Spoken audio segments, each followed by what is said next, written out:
Yeah, man. Tony brought the idea. Maybe we'll try to get some callers on the air. I've had 5 of them at this point. Listeners, callers, really have, whatever. I had 2 at buns. But yeah, once again, I just want to tell all my Skype friends. Yeah, please feel free to decline the call if you're busy or whatever.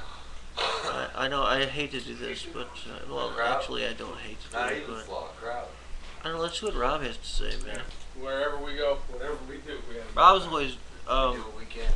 Rob always has very interesting perspectives about things. Let's see. Let's try to get Rob from Jersey on the air, man. Maybe good to talk to him tonight. He's busy, I guess. He's got things to do. He's a busy man. Let's try Ziggy. Holy shit! I have cotton mouth so bad, man.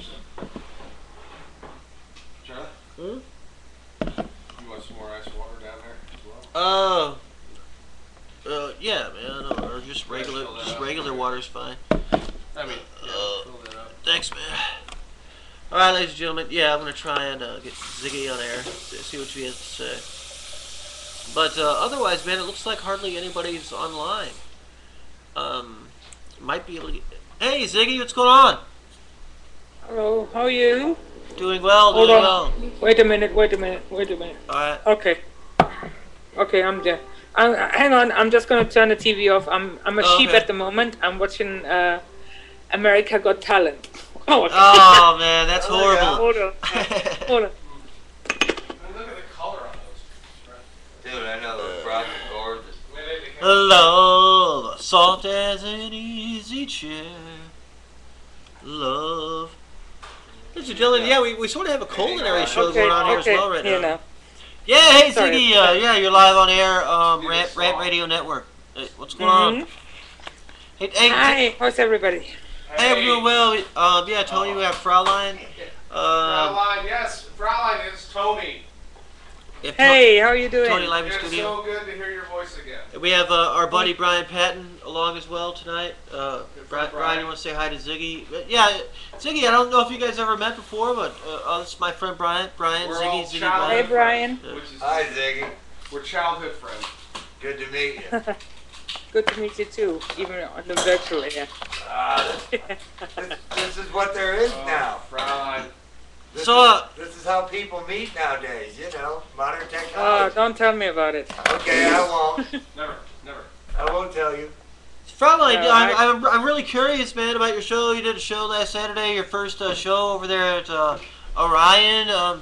Do you want to plug that a little bit? Maybe describe a little bit about what the show was about? I mean, that would be great if you would. Well, I mean, I had the show. I mean, the first 5 minutes were sucked because I totally lost it and I was totally nervous. Yeah. But then it just fell into place. That's I had a guest on called Andrew Johnson from the UK, who is working with Dr. Woods, I believe, about the 9/11. So he was a pretty good guest. So what did he talk about? I mean, did he have like an interesting perspective on 9/11 or what? Because I never heard of this guy. He is, something to do with sonic sound. I mean, he's got a great big website, and he wrote a couple of books, and it's quite interesting. The stuff he was talking about, I didn't even realize that there was a hurricane on the coastline of New York, and then all of a sudden the hurricane decided. Oh, really? Yeah. It was pretty bad. I mean, it was a bad. It turned out to be a bad storm anyway. But go ahead. But so he was really interesting. I mean, if anybody ever wants to look him up, his name is Andrew Johnson, and his website is, I believe, checktheevidence.com. So he's from the UK. Very, very kind. So do you have? So it was really interesting to get a perspective from the UK. Yeah. Not always from the United States. So. No, hey, I'm behind you 100% there. I love having the guys on from across the pond. Yeah, Cappy and best friends. Yeah, Cappy, TL, and I had another Welsh chick on the show last Sunday. It would turn out, yeah, Cappy brought her on. She was really good. She had a lot of good stuff to say. So yeah, it's interesting to hear their perspective on things, man. Yeah. So this week's show, I'm not sure yet. I don't know what I'm talking about. I think it's all. I don't want to see. I don't prepare a show. It just comes. I want to just do it while I'm doing it. You know what I mean? Like Like Andrew Johnson, I got in contact with him Yeah. A lot 8 of hours times I before the plan show, shows, but a lot of and I times, did, yeah, we wing it. But yeah. and No, I wasn't I hear prepared. you. Yeah, it's easier because if you obsess on it too much, then it makes you worried and shit. It's better to just sort of dive in, pick a topic, and go with it. You Yeah. know that at any minute it could go from there to where. Well, you see, I didn't know. Andrew Johnson was saying most times when he goes on radio shows, the host is sending him, asking him, "Can you please tell me 10 questions you want me to ask you?" And that's to me is a little bit silly. Why would you ask somebody? Just let the people Yeah. talk. But I think some people are just like maybe naturally better conversationalists, so they Okay. don't really have to write down the bullet points. But I think for some people who aren't as gifted in that area, the bullet points actually help them to sort Okay. of steer their conversation. But I'm learning, so no, every day it's a Yeah. learning curve. So Yeah. see what happens. Yeah, I don't really. Every now and then I'll write down ideas for the show, but I don't really script it out. But like if I have something I want to talk about, before I forget it, I'll go ahead and write it down on a notepad or something, and so I can Right. bring it up later on the show. So, what do you think about reverse racism? I think it Um, totally exists. I don't. Well, yeah. Please enlighten us a Totally little bit. exists. Explain exactly what you mean by that. Okay, I'm going to explain something. I mean, this is about my personal life, right? My son, he's going to school, right? And he made the football team. Okay, American football, Canadian football, right? CFL. Yeah. Awesome. Yeah. Kind of football. And he made the football team. He was picked. He signed up. He paid his fee, and for this uniform and everything like that. And he started practicing every day. And all of a sudden, he was kicked off, right, because of his age. Yeah. And that really surprised me. So I called the school up. I said, "What's going on?" I said, "You kick him off because he just turned 19." I said, "But you got a 21-year-old playing there." "Oh, well, we don't know." So they looked into it. The next day he was back on the football team. Okay. 24 hours later he was kicked off again. Right? And and I said, I phoned up again. I said, first of all, asked my son what went on. He said, "They kicked me off," and he says somebody else took over. He said, that kid was black, and he's got nothing to do with our school. And I said, okay. So I phoned up again, and they tried to blow me off. Then I wrote an email saying, if it's nepotism is it nepotism or is it racism? Because my son is a minority, right? Most of the students are from different ethnic backgrounds. But what do you mean? Anyway, Oh, okay. All right. okay. So anyway, I went to a meeting today because everybody's a little bit worried where this is going to go next. The school apologized to me and all this and that, and I said, we have to find a way forward. I said, look at all your posters, dignity, respect, on all this and that. You got that all there. I said, you destroyed my son's, because my son is saying, "No, I'm not going to be humiliated anymore." Okay. So anyway, last Friday he was supposed to be going to a game. So he arrived for the game, and his uniform wasn't ready. He was the only one whose uniform was not there. Okay. Yeah, that's weird. He was he was the first one to pay for his uniform, and still has not got his uniform. So my son was saying, "You know what, Mom? I don't want to play anymore." He said, I do not enjoy this silliness.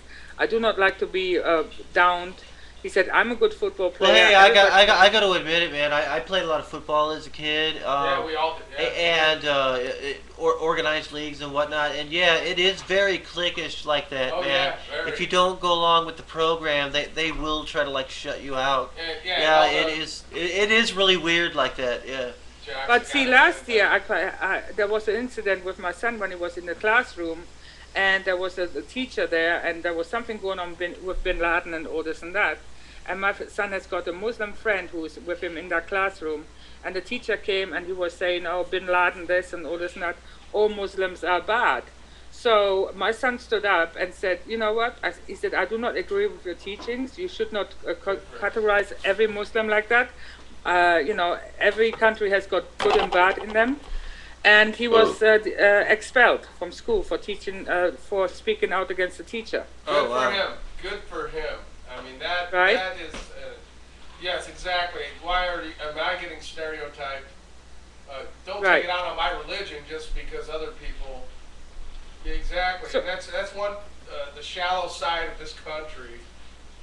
Right, and then today I went to this great big meeting. I brought up She's the in Canada, fact though. about this teacher, Yeah. and do you know what they said to me? You know, because his teacher was Chinese, and I said my son stood up in the class, stood up for his Muslim friend. I said, and also pointed out to the Chinese teacher that she shouldn't point her fingers at any other country, because she should point her fingers at her own country, because they're selling body parts. That is what my son actually said. Yeah. And today I brought this up, and you know what the principal said to That's me? a pretty informed You- opinion, though. I mean, really, for a high school kid, he sounds like Yeah. he's pretty bright. Exactly. Yeah. Right? Do you know what the principal said to me? What? You, Miss Menzel, you are not allowed to talk about anybody's ethnical background. And I said to him, I said, you know what? And I got up and I said, you know what? I am sick and tired of this reverse racism. We as white people are not allowed to talk about everybody else's ethnic background, but everybody is allowed to talk about ours. Exactly. So I said, if you want to have a fight, so be it. I said, if you can't sort this out, I said, I will go to the Human Rights Court, and I said, I will go to the European Human Rights Court. I said, because I've had enough. I said, we're supposed to be all equal, and I want equal rights for my son too. Yeah. Awesome. It's like Definitely. every time there's a, they have Black History Month, and they have, they'll do celebrations for all these minorities of different countries. But then if you were to get up there and say, look, I'm a white person and I want to celebrate being white, oh, you're going to get shut down so quick for that, for being a racist. Like, how dare you say that? Well, and Yeah. this is what they try to do. Then, Yeah, you know, that but they then try to they tell me wanna I say, was well, you- racist. Yeah, because I'm Chinese, or I'm black, or I'm from some Middle Eastern country or some South American country. I have a All right right. to voice my Yeah. opinion. Oh, no, no, no, Yeah. no. If you're in my country and you weren't born here, you don't get that opinion. You got to earn it. Right, and Thank you. I also said, when they said try to play the race card with me, I said, I am sick and tired. You thinking I'm a racist? I said, my son is going out with a black girl. I said, my other son is going out with a Chinese girl. I said, I'm born a German, Polish, Jewish. I said, do not even start on racism. I said, I've got the least racist born in my body. I said, but I said, you want to play? Let's play. And I said, you will hear from me again. All right. Atta Good girl. girl. That a girl. Awesome. Fire up Oh, an email. and what I said also, I might not Talk have to their status boss. in this. Notify the I said- superintendent of the school. And I said to him, I said, I might not have full status in this country, but I live in Canada. I said, I love Canada. I said, this is my country because I'm living here. I said, and I will stand up for any white Canadian. I am getting tired of this bullshit. Right. And that's when I left. And they all looked at me. And I Well, thought, yeah, you flipping look. I'm tired of it. Thank you so much. You should talk Man, to their that's boss. Whoever keeps it, they're blowing you off.